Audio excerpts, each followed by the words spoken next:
ఏ పూజకే పువ్వు రుణమై పూసిందో కాలానికే తెలుసగా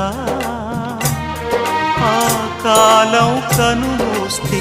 కలగా చెరిగేది జీవితం ఒకటేనడా సవటిగా కాకుండా చెల్లిగా నన్ను చూసి